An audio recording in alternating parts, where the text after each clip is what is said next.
Shalom Bapak Ibu dan Saudara-saudara kekasih di dalam nama Tuhan kita, Tuhan Yesus Kristus. Dan selamat bertemu kembali di YouTube saya, Pendeta Rudolf H. Pasaribu Channel. Dengan dan lewat channel ini saya komit untuk senantiasa menyebarkan firman Tuhan. Karena saya percaya berlandaskan Yesaya pasal 55 ayat 11 bahwa firman Tuhan yang saya dan bahkan Bapak Ibu dan saudara-saudara juga ikut sebar lewat apapun juga, termasuk lewat video ini, tidak akan kembali dengan sia-sia, tetapi akan bekerja sendiri lewat kuasa dan berkat urapan Roh Kudus.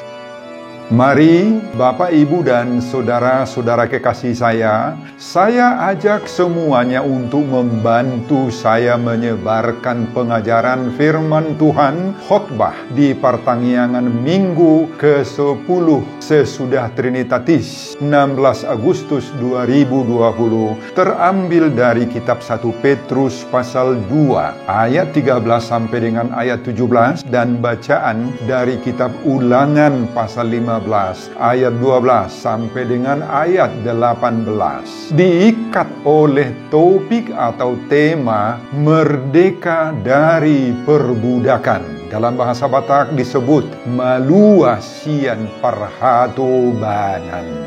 Bapak, Ibu, dan saudara-saudara, saya baca untuk kita simak pembacaan firman Tuhan berikut ini. Judul daripada perikop 1 Petrus pasal 2 ayat 11 sampai dengan ayat 17 dan khotbah kita dari ayat 13 sampai dengan ayat 17 adalah peringatan untuk hidup sebagai hamba Allah.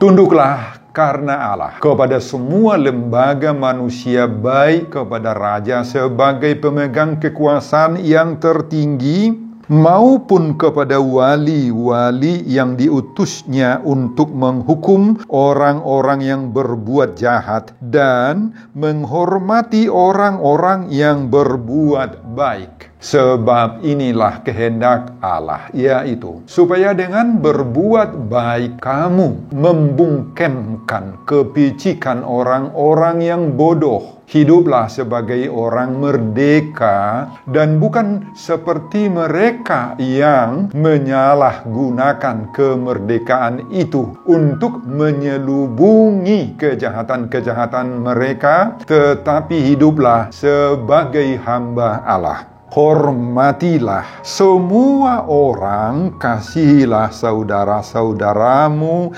takutlah akan Allah, hormatilah raja. Demikian firman Tuhan khotbah untuk pertanggiangan di minggu ke-10 sesudah Trinitatis, terambil dari kitab 1 Petrus pasal 2 ayat 13 sampai dengan ayat 17, diikat oleh topik merdeka dari perbudakan, malua sian parhatobanan. Saudara, pada saat ini kita menyongsong ulang tahun kemerdekaan Republik Indonesia yang ke-75 yang jatuh hari Senin 17 Agustus 2020. Kemerdekaan ini mengingatkan kita lepasnya bangsa kita dari penjajahan Belanda 350 tahun, penjajahan Jepang 3,5 tahun. Saat penjajahan itu kita menghadapi berbagai-bagai kesusahan, penderitaan, dan bahkan pengorbanan. Baik pengorbanan harta milik, pengorbanan nyawa, dan sebagainya. Para tentara kita banyak yang gugur dalam memperjuangkan dan mempertahankan negara Republik Indonesia. Mereka adalah pahlawan kesuma bangsa. Saudara, kemerdekaan itu begitu mahal, begitu berharga, dan tidak diperoleh begitu saja secara otomatis atau lewat pemberian, tetapi harus dengan mempertaruhkan dan memperjuangkan segala-galanya. Tetapi dengan lewat dan melalui kemerdekaan itulah maka terangkatlah harkat, martabat dan derajat sesuatu bangsa itu. Bangsa itu menjadi suatu bangsa yang berdaulat penuh, mandiri, dan punya harga diri. Saudara, lewat kemerdekaan itulah maka bangsa kita sejak 17 Agustus 1945 menjadi sama, setara, sederajat dengan semua bangsa-bangsa besar lainnya di dunia. Kita sudah bisa berdiri sama tinggi, duduk sama rendah dengan semua bangsa-bangsa lain di dunia ini, bahkan dengan bangsa-bangsa penjajah kita sebelumnya. Lewat kemerdekaan itu, maka bangsa kita memiliki kesempatan yang baik untuk mengurus dirinya sendiri, membangun segala sisi-sisi kehidupan berbangsa, bermasyarakat, dan bernegara, serta meningkatkan taraf hidup, kecerdasan, dan memperoleh ilmu pengetahuan dan teknologi sejalan sebanding dengan kemajuan-kemajuan bangsa-bangsa lainnya. Jadi Bapak, Ibu, dan saudara-saudara, intisari, situhu daripada kemerdekaan itu adalah pada dasarnya perjuangan ke arah kebebasan. Artinya, di dalam kemerdekaan itu ada proses perjuangan yang berlangsung secara terus-menerus. Tidak pernah stop, tidak pernah berakhir selesai, dan selalu senantiasa berkesinambungan.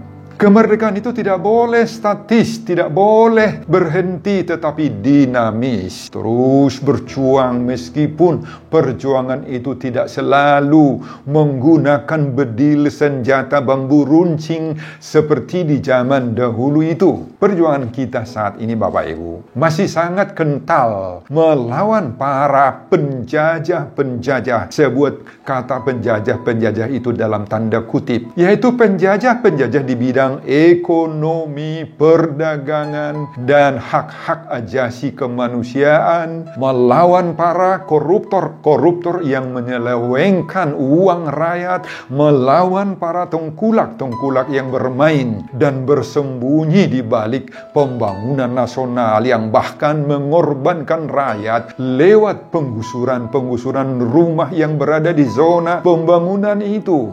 Perjuangan kita, Bapak Ibu, melawan kemiskinan, melawan kemelaratan, ketidakmerataan, ketidakadilan daripada hasil-hasil pembangunan itu. Jadi, perjuangan kita tidak pernah akan berakhir meskipun kita sudah tiba di era sesudah 75 tahun dikumandangkan proklamasi kemerdekaan Republik Indonesia itu. Sebab kita masih terus harus diperhadapkan dengan 1001 macam ikatan-ikatan, rantai-rantai, perbudakan, ketidakbebasan, ketidakmerdekaan, dan secara rohani kita harus menyebutkan apalagi perbudakan iblis, perbudakan dosa, ikatan setan, roh-roh jahat, dan sebagainya. Kita harus terus berjuang untuk senantiasa lepas dari perbudakan yang seperti ini, Bapak Ibu. Selain itu, perjuangan kita paling mendesak saat ini, bagaimana agar kita bisa bangkit, kita bersemangat kembali. Saudara, sekali lagi, perjuangan kita masih akan terus berlangsung meski telah 75 tahun kita merdeka secara politis. Saudara, topik minggu kita dalam suasana saat kita memperingati ulang tahun kemerdekaan Republik Indonesia ke-75 ini adalah merdeka dari perbudakan. Malua sian parhatobanan, yang didasarkan pada 1 Petrus pasal 2 ayat 13 sampai ayat 17 ini. Saudara, surat 1 Petrus ini dituliskan oleh Paulus dan ditujukan dialamatkan kepada jemaat-jemaat Kristen yang berserak di berbagai tempat, di kota-kota tertentu. Diaspora itu tempat di mana kita atau orang-orang Kristen berada dan berserak. Tanah perserakan itu artinya diaspora. Pada pasal 1 ayat 1 dituliskan, kepada orang-orang pendatang yang tersebar di Pontus, Galatia, Kapadokia, Asia Kecil, dan Bitinia. Saudara, orang-orang Kristen yang berserak sebagai pendatang di diaspora di tengah-tengah masyarakat kafir itu sangat kecil sebenarnya jumlahnya, tidak terlalu banyak. Tetapi mereka menghadapi berbagai penderitaan, terutama akibat imannya, haporsiaunnya. Namun ada hal-hal yang sangat menggembirakan, terutama kepada Petrus pada saat itu, bahwa mereka ternyata bertahan kuat dalam iman.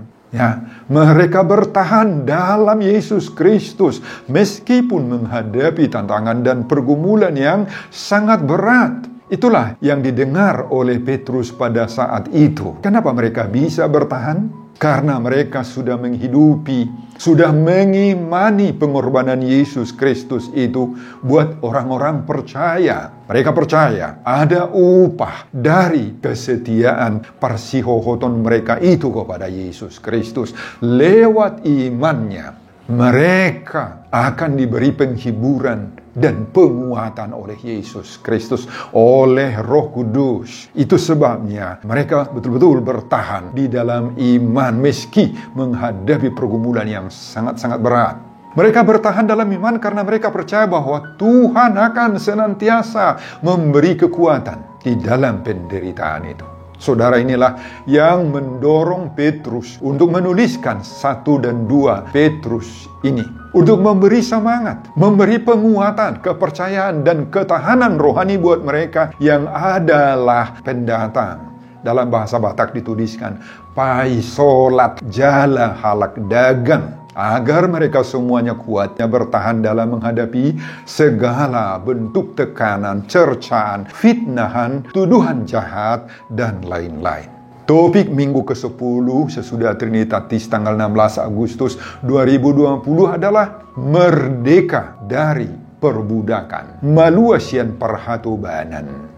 Saudara, bagaimana wujud kemerdekaan yang diingatkan oleh Petrus itu dalam nats perikop ini yang perlu kita wujudkan? Mari kita lihat satu persatu, Bapak, Ibu, dan saudara-saudara.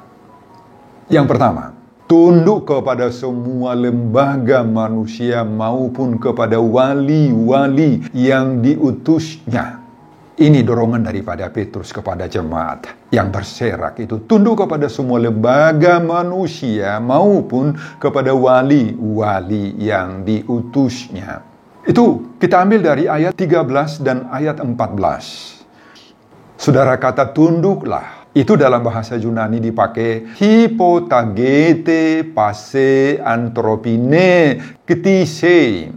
Saudara, kata Yunani yang dipakai untuk tunduklah hypotasso. Dari kata hypo, under, dan tasso, to place in order. Jadi hypotasso atau tunduklah itu artinya mau menempatkan diri kita seturut dengan aturan yang diberlakukan. Kata ini pada biasanya digunakan dalam hubungan dengan penguasa, baik sebagai kewajiban ataupun karena kerelaan sendiri. Saudara, inilah bentuk ketundukan kita kepada semua ketisei atau penguasa yang ada yang sedang memangku jabatan memerintah pada saat itu. Kata ketisei atau ketisis adalah lembaga pembuat hukum, pencipta hukum yang berwenang melahirkan aturan, peraturan, undang-undang, hukum yang berlaku. Dan yang menjalankan hukum, aturan, peraturan ini, undang-undang atau ketisei ini ialah raja sebagai pemegang kekuasaan yang tertinggi, termasuk wali-wali. Kata wali di sini disebut hegemosin, yang dalam bahasa Inggris diterjemahkan governors. Saudara Petrus menasihati jemaat yang berada di diaspora, di parserahan, di perantauan itu, yang hidup di tengah-tengah masyarakat kafir itu, agar mau tunduk, yaitu mau menaati, mengikuti, menjalankan semua aturan-aturan yang berlaku yang ada. Sebab aturan-aturan yang ada itulah yang menjaga stabilisasi keamanan, yang menjaga suasana ada damai sejahtera di tengah-tengah kehidupan masyarakat. Oleh karena itulah kita wajib sampai hari ini kita harus wajib tunduk, wajib memenuhi semua aturan-aturan yang berlaku itu. Bukan hanya Petrus, juga Paulus telah menasihati jemaat Roma agar menghormati pemerintah sebagaimana dalam Roma 13 ayat 1 sampai dengan ayat 7. Demikian juga dalam Titus pasal 3 ayat 1, Paulus menuliskan, supaya mereka tunduk pada pemerintah dan orang-orang yang berkuasa, taat dan siap untuk melakukan setiap pekerjaan yang baik. Saudara, pemerintah itulah suruhan daripada Allah untuk menjaga kedamaian, menjaga dan menggaransi ketenteraman hidup di tengah-tengah masyarakat. Kita wajib mendukungnya. Kita wajib taat, dan dalam ketundukan seperti ini adalah ketundukan karena Allah. Karena Allah, makanya kita tunduk kepada mereka, dan tidak ada di sini unsur-unsur yang berbau perbudakan. Itu yang pertama. Yang kedua, Petrus menyuruh jemaat diaspora dan kita juga, mari kita selalu berbuat baik. Saudara, pada ayat 15 disebutkan, sebab inilah kehendak Allah, yaitu supaya dengan berbuat baik kamu membungkemkan kepicikan orang-orang yang bodoh. Saudara, perbuatan baik ini merupakan senjata kita untuk membungkemkan kepicikan orang-orang bodoh. Petrus mengetahui bahwa hampir semua orang di lingkungan di mana orang-orang Kristen itu hidup pada waktu itu selalu berbuat tidak senonoh kepada orang-orang Kristen itu. Mereka memfitnah, membenci, bahkan menuduh-nuduh orang Kristen itu jahat. Padahal orang Kristen itu tidak ada perbuatan-perbuatan jahat seperti tuduhan mereka. Itu sebabnya Petrus di sini menekankan supaya orang-orang Kristen di parserahan itu berbuat baik. Sebab berbuat baik itulah cara kita membungkemkan, menutup omongan-omongan kepicikan orang-orang bodoh. Dalam hal ini, Petrus mendorong mereka bersabar. Jangan melawan kejahatan dengan kejahatan. Jangan ada balas dendam. Jangan kedapatan orang-orang Kristen itu balik berbuat jahat. Tetapi justru orang Kristen itu harus membalasnya dengan berbuat baik. Karena berbuat baik inilah yang bisa membungkemkan kepicikan orang-orang bodoh, kata Petrus. Kata yang dipakai untuk berbuat baik di sini, Bapak Ibu, adalah agatopoieo. Dari kata agatos, melakukan yang baik menurut hati, dari hati yang bersih. Agatos, murni, suci, kudus. Itulah suara hati kita. Jadi jangan melawan suara hati kita untuk berbuat baik. Lakukan perbuatan baik kita itu didorong oleh hati yang suci dan murni. Dan pasti orang yang menerima perbuatan baik kita itu akan senang menerimanya. Saudara, memang ini sesuatu yang penuh tantangan bagi kita. Tetapi hanya dengan cara itulah kita berhasil untuk tanda kutip melawan. Kalau Petrus menyebutkan di sini kata membungkemkan. Membungkemkan siapa? Orang-orang yang membuat jengkel hati kita. Semoga juga kita bisa mempraktekkannya di saat ini, Bapak Ibu. Yang ketiga, ayat 16, jangan menyalahgunakan kemerdekaan untuk menyelubungi kejahatan-kejahatan mereka. Saudara, Paulus juga menyebut hal seperti ini pada Galatia pasal 5 ayat 13. Saudara-saudara, memang kamu telah dipanggil untuk merdeka. Tetapi janganlah kamu mempergunakan kemerdekaan itu sebagai kesempatan untuk kehidupan dalam dosa. Saudara, jangan kemerdekaan itu alat kita, senjata kita untuk melakukan kejahatan. Saudara masih ingat apa yang dikatakan oleh Martin Luther tentang kemerdekaan atau kebebasan ini? Perlu kita ingat. Ini apa yang dikatakan oleh Martin Luther. Freiheit in Gebundenheit. Wah ini. Freiheit in Gebundenheit. Kebebasan di dalam keterikatan. Memang dalam segala hal kita sudah merdeka, sudah bebas. Ada hak, ada otoritas kita untuk melakukan apa saja yang kita inginkan, kata Martin Luther. Tetapi ingat, pada saat kita melakukan segala sesuatu itu dengan merdeka, dengan bebas sebebas-bebasnya, maka kita juga terikat kepada kehendak Kristus. Itulah keterikatan itu, Bapak Ibu. Jadi kita bebas, kita merdeka, melakukan segala sesuatu, tetapi ada ikatan yang harus kita taati, yaitu kehendak daripada Kristus. Saudara, kita bebas pergi kemana-mana. Baik ke restoran, ke mall, ke tempat hiburan, ke semua tempat kita bebas. Tetapi pada saat kita berada di restoran, di mall, di tempat hiburan, atau di mana-mana saja, ingat bahwa kamu adalah anak-anak Tuhan. Kamu adalah orang-orang kudus. Inilah ikatan itu. Makanya bebas, tetapi terikat kepada kehendak daripada Kristus. Kemudian keempat, hormati orang lain. Ini terdapat pada ayat 17. Disebut di sana, hormatilah semua orang, kasihilah saudara-saudaramu, takutlah akan Allah, hormatilah raja. Saudara, ada 4 perilaku yang secara khusus ditekankan oleh Petrus kepada jemaat di perantauan itu. Saudara, disebut di sana, inilah yang mengikat semua. Hormatilah semua orang, pantasti mesate. Kata pantas dalam bahasa Yunani itu semua, tanpa kecuali. Unang mamereng buhi kita, unang mamereng status sosial ekonomisnya kita, apa dia kaya atau dia miskin, baru dihormati. Jangan. Pantas, pantes, artinya tanpa kecuali semua orang. Timesate, jangan anggap remeh. Hormati dia, apapun dia, jangan anggap remeh dia. Artinya, mari hargai orang lain. Jauhkan kesombongan, keangkuhan, tinggi hati di dalam hatimu, melihat semua orang sama di hadapan kita.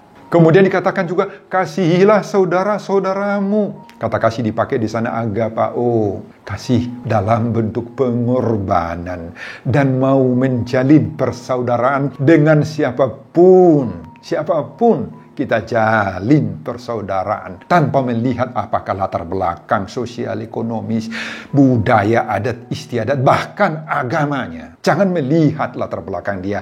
Kasihi saudara-saudaramu. Mau berkorban untuk hal-hal yang baik buat semua orang. Kemudian disebutkan, takutlah akan Allah. Dalam bahasa Yunani, pobiomai, respect, honor, pasangap, hormati Tuhan di dalam hidupmu. Kemudian hormati raja. Raja harus dihormati. Sama seperti kata yang pertama tadi, timati, artinya itu hormat, hargai, apalagi raja di sini disebutkan. Kenapa harus dihormati raja ini? Karena raja itulah yang menjadi alat Tuhan untuk memperjuangkan kesejahteraan untuk rakyatnya. Makanya Raja Namarsahala itu harus dijunjung tinggi. Dalam arti meskipun dia bukan Tuhan, tidak sama dengan Tuhan, tetapi dia ditempatkan oleh Tuhan di tengah-tengah kehidupan kita untuk mencari berbagai-bagai cara bagaimana supaya rakyat yang dipimpinnya itu sejahtera, hidup di dalam damai, aman, sentosa. Makanya raja harus dihormati, Bapak Ibu. Jika keempat perilaku ini kita sudah bisa wujudkan, maka tanggung jawab kita sudah kita laksanakan, dan kita pun dihormati di tengah-tengah pergaulan sehari-hari, dan bahkan dimanapun kita bekerja, dimanapun kita mengabdi. Saudara, khotbah ini mengajar kita, semoga kita semua terbebas dari perbudakan bentuk apapun dalam hidup ini. Sekali lagi, terutama perbudakan dosa iblis dan roh-roh jahat. Dan mari kita menjunjung tinggi hakikat kemerdekaan di dalam hidup kita. Merdeka dari perbudakan, meluasian perhatobanan. Mari kita berbuat baik sebagai buah kasih kita kepada sesama, dan khususnya menghormati lembaga yang menjaga dan yang menjamin damai sejahtera keamanan kita.